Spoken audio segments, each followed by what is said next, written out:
we're going to be looking at how we can identify carbonyl compounds. So let's just recap what we mean by a carbonyl compound. It is something that contains the C-double-O bond, like that, okay? So examples of that are our aldehydes and our ketones, like that, okay? Just to let you know, a carboxylic acid is not classed as a carbonyl compound. So the test that we're going to be doing now, or the test, we were talking about, that doesn't cover carboxylic acid, so it won't be positive for a carboxylic acid, only for aldehydes and ketones. So first things first, if we want to identify a carbonyl compound, so we just want to know whether something is a carbonyl compound, so not distinguishing whether it's an aldehyde or a ketone, just identifying whether it is an aldehyde slash ketone, we use a compound called 2,4-DNP. Okay, so this is probably the easiest one to remember. There are lots of names for this, so 2,4-DNP is one. The full name for this is 2,4-dinitrophenylhydrazine. You do not need to know the name of this or the structure of this. As I said, I would just memorize 2,4-DNP. It's the easiest one to remember. It can also be called 2,4-DNPH. Another name for it is Brady's reagent. Okay, so you can use any of these names. They all mean the same thing, and they all would give you the mark in an exam. Okay, so let's have a look at what we'd observe. Okay, so Brady's reagent, or 2,4-DNP, is it's usually an orange solution. When we add it to an aldehyde or a ketone,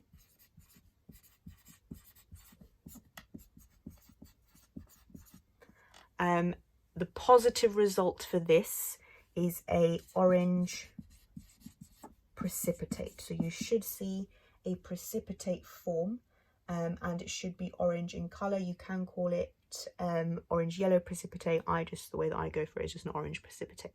Okay, so the positive result, or positive observation, sorry, is an orange precipitate.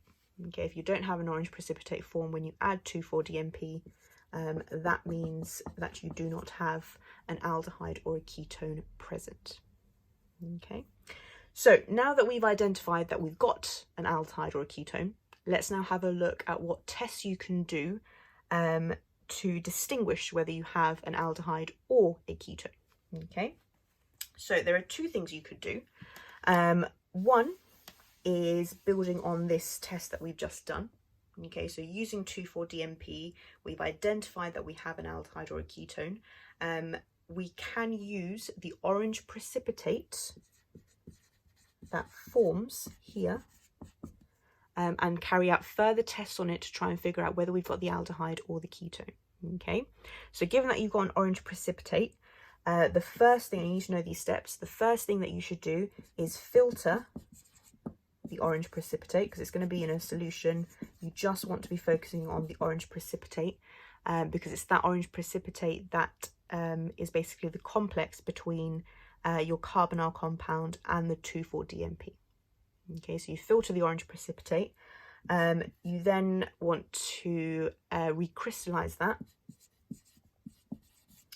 and what that just does is it gives you the pure solid, the pure compound, that pure complex that's formed with the 2,4-DNP.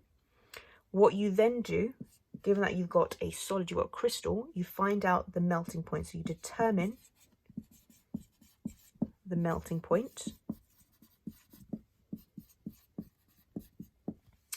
and the melting point will be specific to that compound, and therefore, because you've got that specific melting point, you then compare it to a database that already has all the melting points for the ketones and the aldehydes, and from there you can identify which ketone or aldehyde you have. So that's going to tell you whether you have a ketone or an aldehyde. So compare to database values.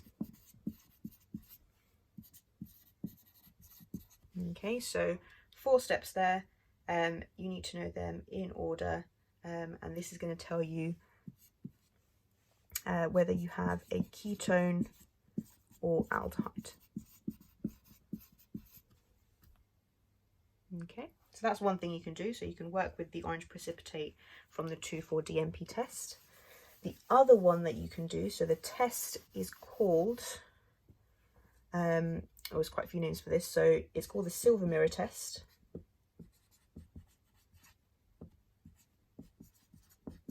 Okay, and the compound that we use for this is Tollens reagent.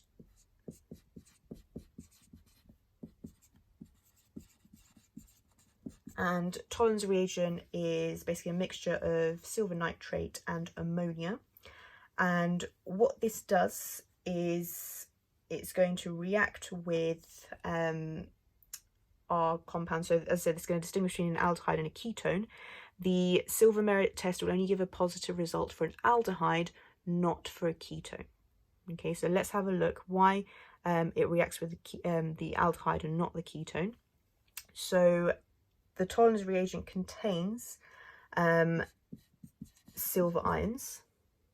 Okay, those silver ions are going to be reduced and they are going to form solid silver. So the positive result that we have for this is that you will see a silver mirror, hence this is called a silver mirror test. Okay, so the positive result is a silver mirror, and that is due to the silver ions being reduced. Now, if something's being reduced, something else must be being oxidized. So the reason why this only works with an aldehyde is because if you remember, aldehydes can be oxidized, but ketones cannot be oxidized. So if we're oxidizing our aldehyde, we're going to form the corresponding carboxylic acid like that. Okay, so if we had a ketone here rather than aldehyde, this reaction would not occur because we can't oxidize a ketone, and therefore we can't reduce our silver ions to form the silver mirror. Okay, so Tollens reagent will give a positive result, or it'll form a silver mirror